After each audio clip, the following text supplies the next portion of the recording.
কেবিনে বসে বসে কাজ করতেছে মেঘ। এই সময় পিছন থেকে একটা মেয়েলি কণ্ঠ ভেসে আসলো। পিছনে ফিরতে দেখে তার বিদেশি ম্যাডাম কটকট করে তাকিয়ে আছে মেঘের দিকে। এদিকে মেঘ তো মনে মনে দোয়া দৌড় পড়তে শুরু করেছে, কারণ সে জানে এই বিদেশি ম্যাডাম যে কারোর কেবিনের সামনে গিয়ে দাঁড়ালেই তার কপাল পড়বে। এসব ভাবতে না ভাবতেই ঠাস ঠাস করে 3টা চর পড়ে গেল মেঘের গালে। মেঘ তার গালে হাত দিয়ে দাঁড়িয়ে আছে। পুরো অফিস নিস্তব্ধ, সবাই তাকিয়ে আছে মেঘের দিকে। মেঘ কি বলে সেই আশায়। বেশ কিছুক্ষণ পর মেঘ বলতে লাগলো, ম্যাডাম, আমার অপরাধটা কি? আপনি আমার গালে সকাল সকাল চড় মারলেন কেন? আমি আপনার কোন পাকা ধানে মই দিয়েছিলাম? What rubbish! আমার মুখে মুখে কথা বলা, আজকে তোকে চাকরি থেকে বের করে দিব।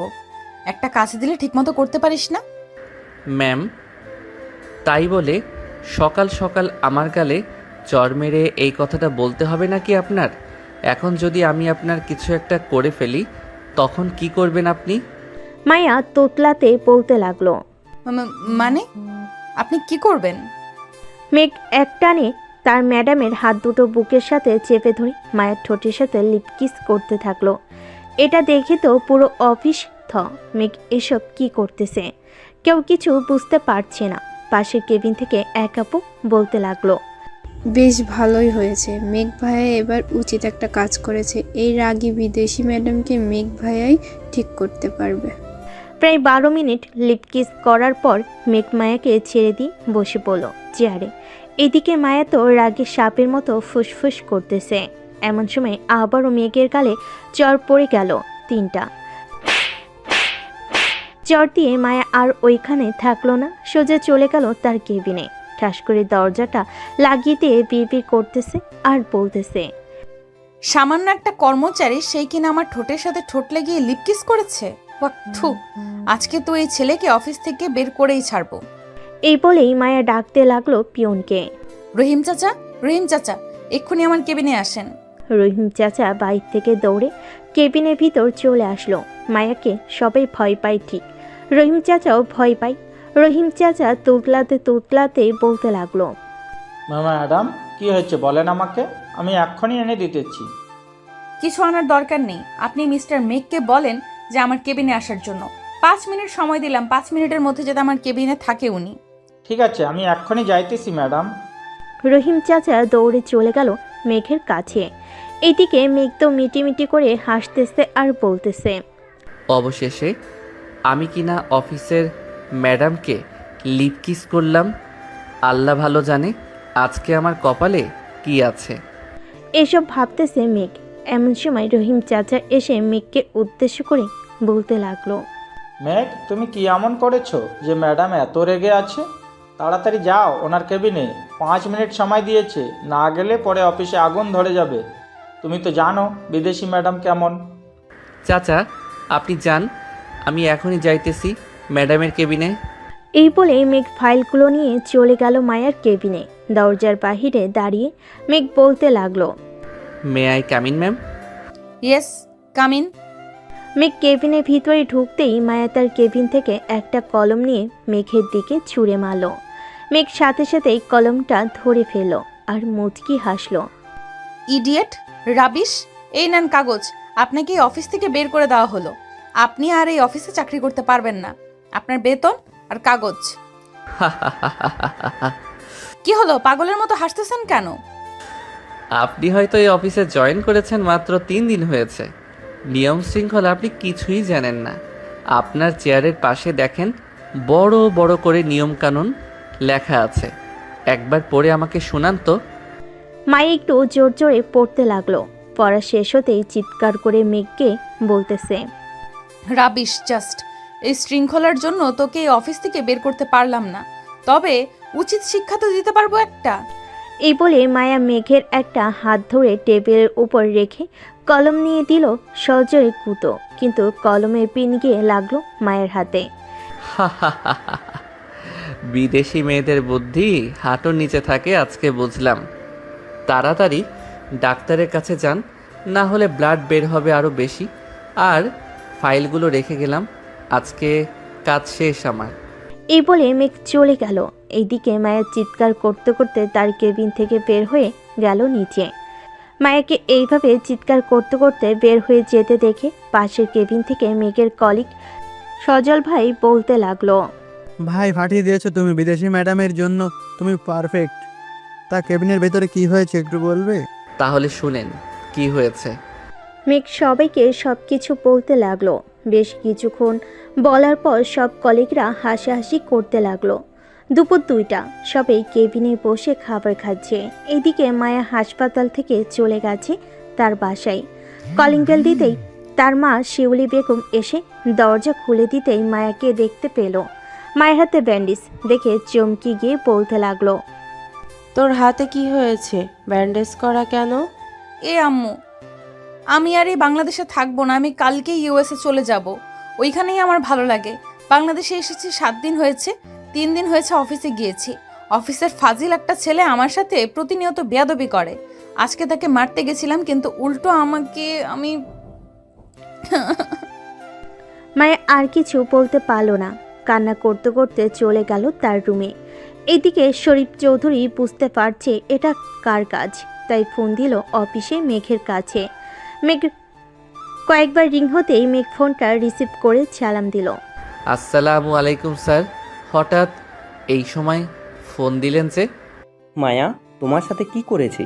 স্যার, সামান্য একটু ভুল হয়েছে ফাইলে, ওইটা নিয়ে আমাকে অনেক কথা শুনিয়েছে এবং আমার হাতে কলম ঢুকিয়ে দিতে গেছিল, কিন্তু ওনার হাতেই লেগে গেছে। ও আচ্ছা, ঠিক ব্যাপার। আচ্ছা তুমি রাগ করো না মেঘ, মায়া বিদেশ থেকে বড় হয়েছে, তো বাংলাদেশে এসেছে মাত্র 7 দিন হয়েছে। কার সাথে কেমনভাবে চলতে হবে এটা সে বুঝতে পারছে না, তুমি একটু মানিয়ে নিও। ঠিক আছে স্যার, রাখলাম তাহলে এখন। ফোনটা কেটে দিয়ে বসে রইল। দেখতে দেখতে রাত 8টা বেজে গেছে। অফিস ছুটি দিয়ে দিছে। মেঘ তার বাইক নিয়ে সোজা চলে গেল তার বাসায়। কলিং বেল দিতেই মেঘের ছোট বোন মিষ্টি এসে দরজা খুলে দিল। মেঘকে দেখে জোরে চিৎকার করতে করতে বলতে লাগলো, আম্মু গো, আপু গো, তোমার ছেলে কোন মেয়ের সাথে রুম ডেট করে এসেছে গো। তাড়াতাড়ি এসে দেখে যাও তোমার ছেলের কি অবস্থা হয়েছে গো। আরে মিষ্টি, এসব কি যাতা বলতেছিস তুই? মিষ্টির চিৎকার শুনে মেঘের আব্বু আম্মু দৌড়ে চলে আসলো দরজার সামনে। মেঘকে ঘুরিয়ে ফিরিয়ে দেখে বলতে লাগলো, বাবা তুই এই কাজটা করতে পারলি? আমাদের বললে কি আমরা বিয়ে দিয়ে দিতাম না? তুই এটা কেন করলি বাবা? আরে আম্মু, কি হয়েছে বলবা তো? আর এই মিষ্টি, তুই কি শুরু করলি? প্রত্যেকটা দিন একটা না একটা বাহানা না করে আম্মু আব্বুর কাছে আমাকে বকানা শুনিয়ে শান্তি পাস না? যেটা সত্যি আমি তো সেটাই বলেছি ভাইয়া। তুমি কোন মেয়ের সাথে খষ্টি নষ্টি করেছো? তোমার ঠোঁটে মেয়েদের লিপস্টিক লাগানো কেন? বলো বলো, আমাদের উত্তর দাও। না মানে আম্মু। বাবা তুই কোন মেয়ের সাথে ফষ্টি নষ্টি করেছিস আমাদের বল, আমরা তোকে ওই মেয়ের সাথে বিয়ে দিয়ে দেব। একবার বল বাবা। আরে আম্মু সরো তো, ফ্রেশ হয়ে আসি আগে, এরপর বলতেছি কি হয়েছে আমার সাথে। এই বলে মেঘ সবাইকে ধাক্কা দিয়ে সরিয়ে দিয়ে চলে গেল তার রুমে। ফ্রেশ হয়ে চলে আসলো নিচে। খাবার টেবিলে বসতে বসতে বলতে লাগলো, তাহলে শোনো কি হয়েছে আমার সাথে। এরপর মেঘ সব কিছু বলল তার পরিবারকে। সব কিছু শোনার পর তো সবাই পুরাই থ হয়ে আছে। এদিকে মিষ্টি মিটমিট করে হাসতে হাসতে বলতে লাগলো, ভাইয়া, তোমার বিদেশি ম্যাডাম বেশি সুন্দরী নাকি? সুন্দরী হলে আমার কোনো সমস্যা নেই, ভাবি তো ডাকাই যায়। কি বলো আম্মু? সেটা তো সমস্যা নেই, তবে মেয়েটাকে একবার দেখতে পারলে ভালো হতো। মেঘ তুই এক কাজ করিস, মেয়েটাকে নিয়ে আমাদের বাসায় চলে আসিস একদিন, দেখবো। আম্মু ধরে নাও, এটাই তোমাদের বৌমা হবে। এখন খাবার দাও, খুব ক্ষুধা লাগছে আমার। রেহেনা বেগম খাবার দিয়ে দিল মেঘকে। মেঘ খাওয়া দাওয়া করে চলে গেল তার রুমে। বিছানায় বসে ফেসবুক স্ক্রলিং করতেছে। এমন সময় মায়ের আইডি তা সামনে পেল। আইডির নাম মায়া চৌধুরী, হাতে একটা বিড়াল নিয়ে দাঁড়িয়ে আছে, প্রোফাইল পিক দেওয়া। মেঘ কি যেন মনে করে তার আইডিতে ঢুকলো। কিছুক্ষণ দেখার পর ফেসবুক থেকে বের হয়ে ফোনটা চার্জে লাগিয়ে ঘুমিয়ে গেল। এদিকে মায়া ফোনে কথা বলতেছে তার বান্ধবীদের সাথে। কিরে মায়া, কি অবস্থা তোর? মুখ এমন শুকনো মরিচ হয়ে আছে কেন? মনে হয় আজকে তেল দিয়ে মরিচটা গরম করিস নাই। কিয়া, ফাজলামি করবি না। আমি আছি টেনশনে।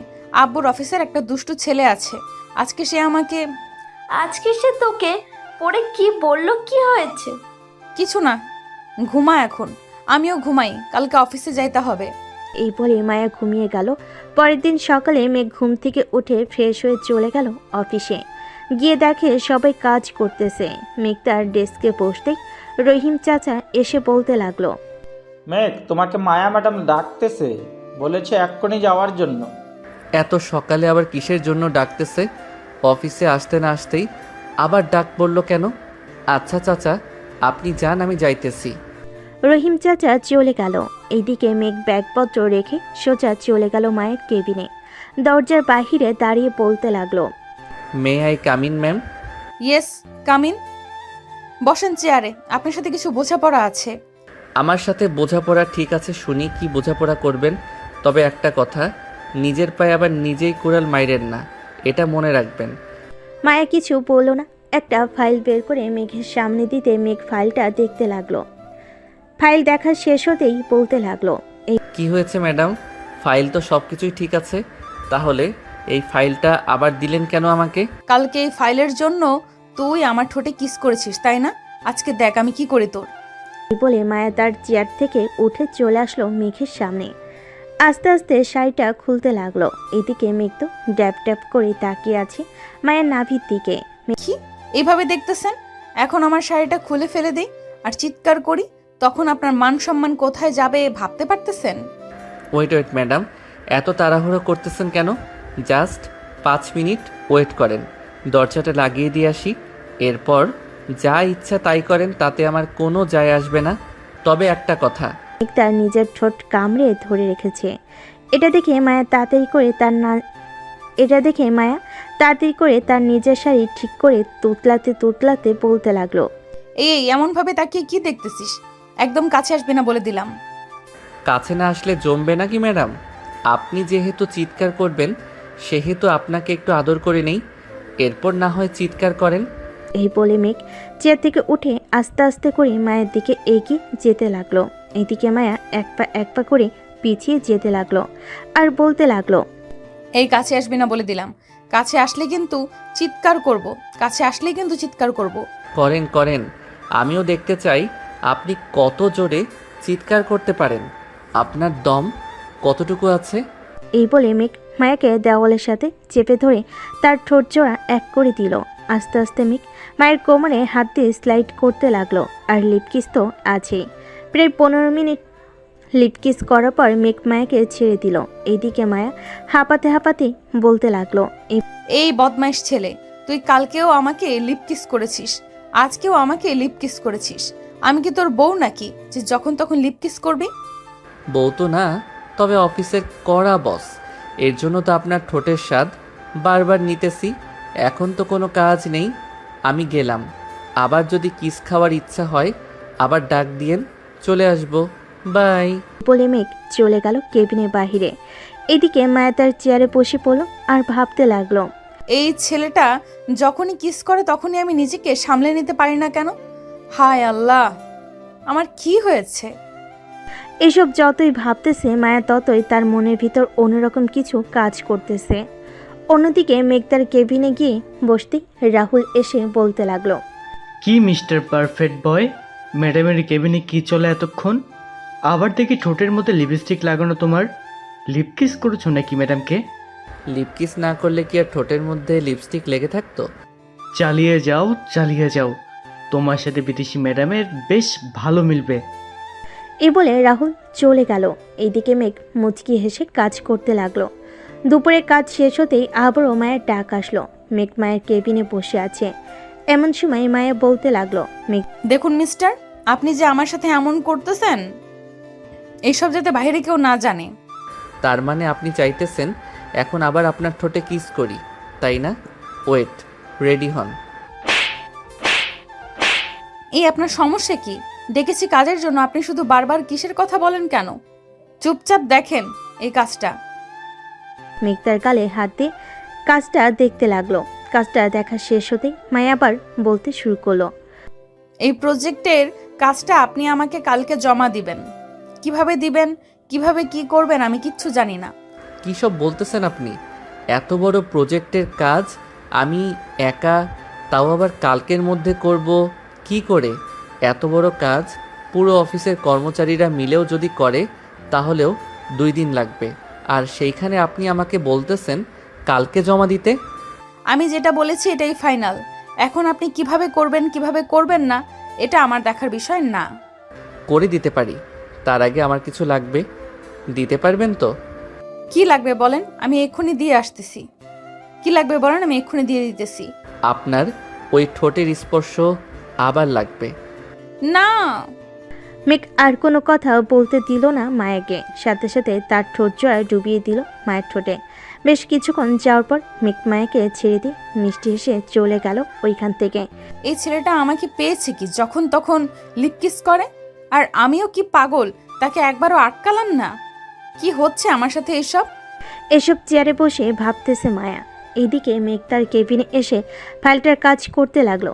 বেশ কিছুক্ষণ কাজ করার পর মেঘ আবারও চলে আসলো মায়ের কেবিনে। দরজার বাহিরে দাঁড়িয়ে বলতে লাগলো, may I come in ma'am? Yes, come in. কিছু বলবেন মিস্টার মেঘ? আমি বাসায় চলে যাব এখন। বাসায় বসে বসে কাজ করব। কালকে আপনার প্রজেক্ট পেয়ে যাবেন। তা তো হবে না। আপনি দরকার পড়লে আজকে সারা রাত এই অফিসে থেকে কাজ শেষ করবেন। দরকার পড়লে আমি আপনার সাথে থাকবো, তবুও আপনি কাজ শেষ করবেন অফিসে বসে। তাহলে এক কাজ করি, যেহেতু আমাকে অফিসে থেকে কাজ করতে হবে তাহলে আমার কিছু শর্ত আছে। মানতে পারলে আমি অফিসে বসে কাজ করব। এখানে আবার কিসের শর্ত? আচ্ছা বলেন কি শর্ত, আমি মানতে রাজি আছি।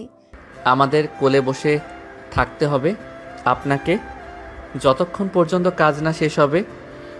2, বারবার লিপ কিস করতে হবে আমাকে। 3, যখন যা চাইবো তাই এনে দিতে হবে। পারবেন তো? Idiot rubbish! তুই আমার অফিসের কর্মচারী আর সেইখানে তুই বলতেছিস আমি তোর কোলে বসে থাকবো এই সামান্য কাজের জন্য? যা এক্ষুনি আমার কেবিন থেকে বেরিয়ে যা। যতক্ষণ পর্যন্ত কাজ না হবে এই অফিস থেকে যেতে পারবি না তুই। ঠিক আছে, যাব না। আমারও একটা কথা শুনে রাখেন আপনি। এখন চর মেরেছেন না, এটার প্রতিশোধ কিন্তু আমি নিব। কালকে প্রজেক্টের কাজটা শেষ করে নেই, এরপর আপনাকে দেখাবো আমি মেঘ কি জিনিস।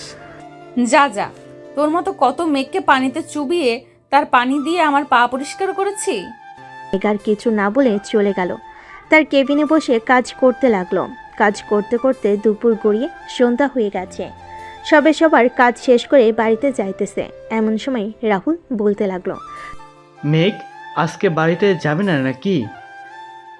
না রাহুল ভাই, আমার মনে হয় আজকে আমি বাড়িতে যাইতে পারবো না। ম্যাডামে আমাকে এই দেখেন কত বড় একটা প্রজেক্ট দিয়েছে, বলেছে কালকে সকাল 10টার মধ্যে তাকে দিতে হবে। ওহ আচ্ছা, তো করেন, আমি তাহলে যাই। আর মনে হয় না বেশিক্ষণ সময় লাগবে কাজটা শেষ করতে। আপনি তো এই কাজে এক্সপার্ট, পূর্ণ অর্ধেক কাজ তো শেষ করে ফেলেছেন।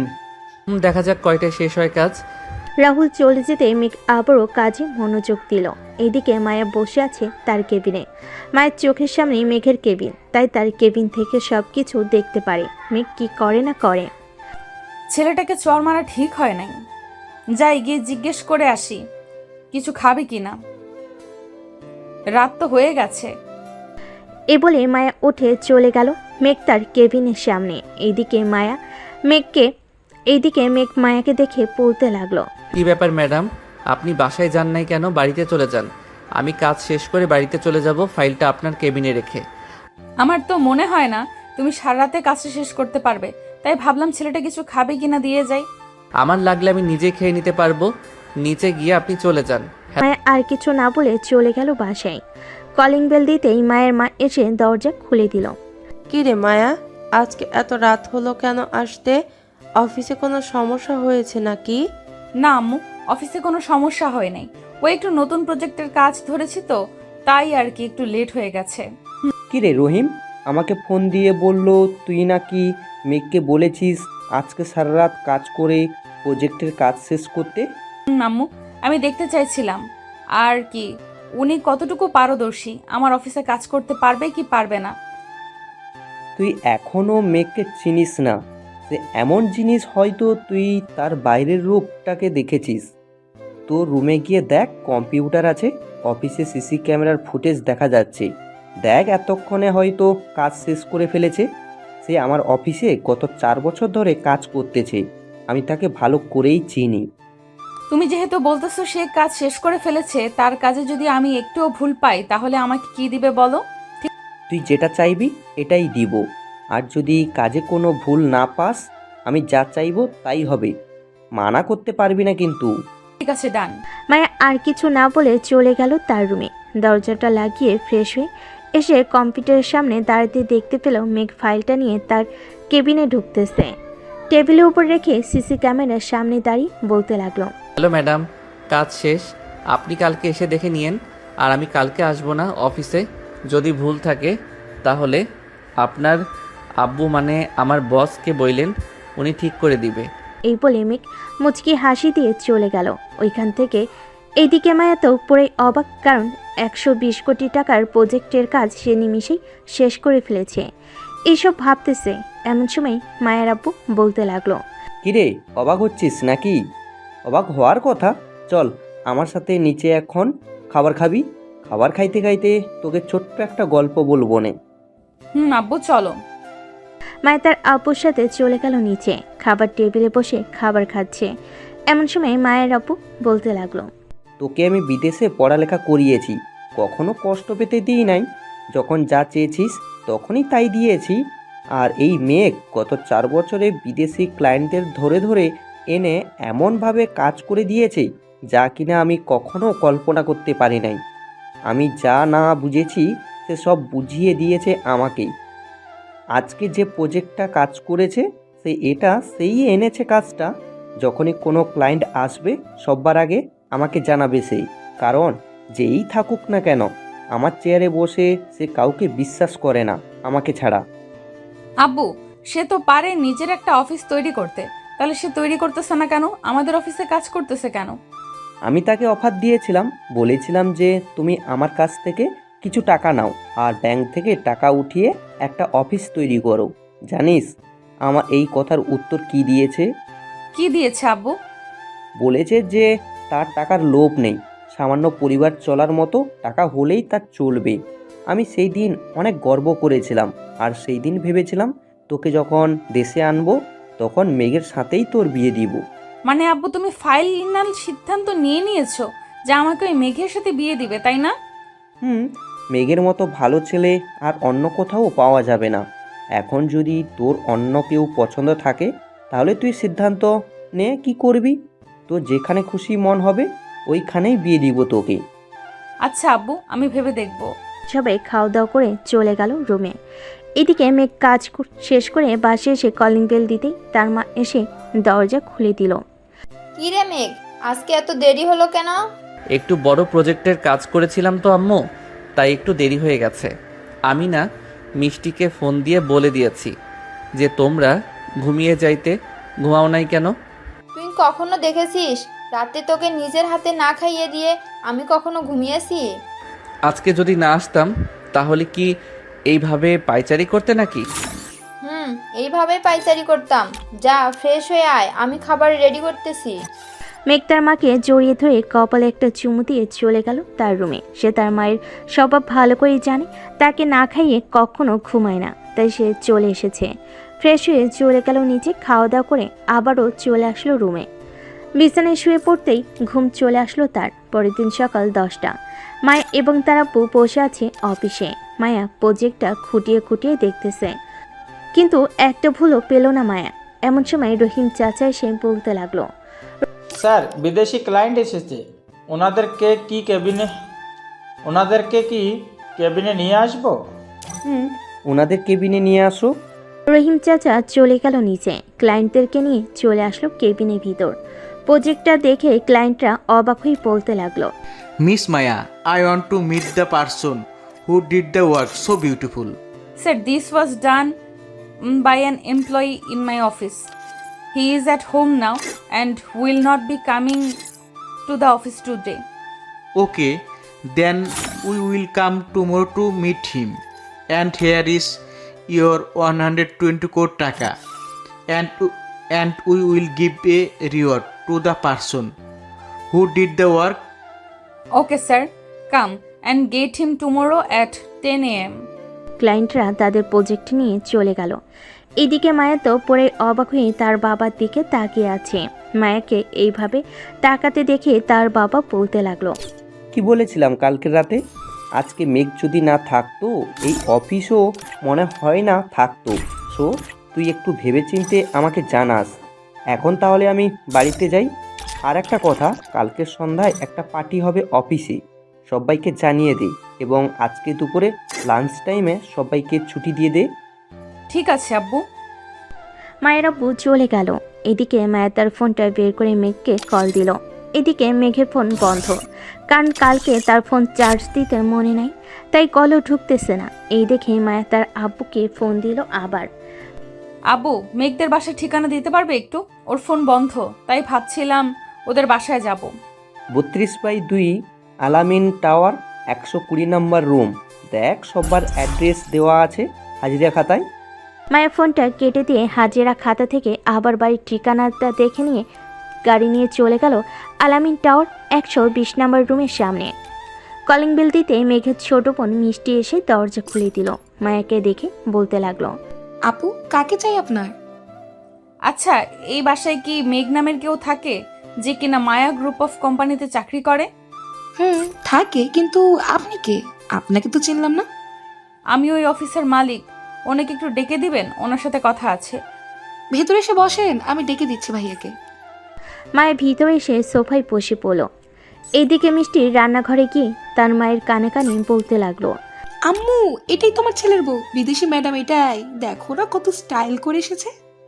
তাড়াতাড়ি গিয়ে মেঘকে ডাক দে, না হলে পরে আবার আমাদের সাথে চেঁচামেচি করবে। এগুলো দিয়ে যাই, তুমি কিছু রান্না বসিয়ে দাও। উনি আমাদের বাড়িতেই প্রথম এসেছে, ওনাকে না খাইয়ে ছেড়ে দেওয়া যায় নাকি? তুই এইগুলো দিয়ে যা, আমি রান্না বসিয়ে দিতেছি। মিষ্টি কিছু ফল আর কয়েকটা মিষ্টি দিয়ে যে তার ভাইয়ের রুমে যেতে যাবে, এমন সময় পিছন থেকে মায়া বলে উঠল, যদি কিছু মনে না করো, তোমার ভাইয়ের রুমটা যদি আমাকে দেখিয়ে দাও, আমি তোমার ভাইকে ডেকে আনতাম। ওই যে লাল পর্দা দিয়ে ঢাকা একটা দরজা, ওইটাই। ভাইয়া ঘুমোচ্ছে। ধন্যবাদ। মায়া চলে গেল মেঘের রুমে গিয়ে দেখে মেঘ ছোট্ট একটা 3/4 প্যান্ট পরে ঘুমিয়ে আছে, টুনটুনিটাও ফুলে আছে। এটা দেখে মায়া কিছুটা লজ্জা পেয়ে গেল।